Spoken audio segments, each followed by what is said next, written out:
ang sugar po na pinag-uusapan natin, ayaw natin ng white.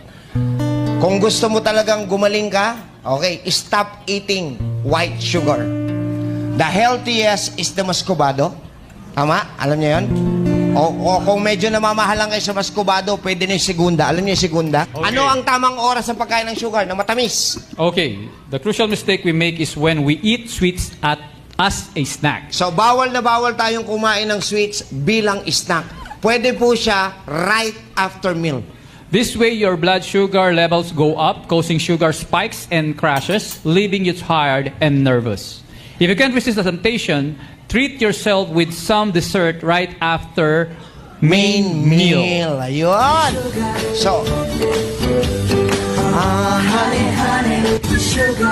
okay, so ang pagkain hindi snack.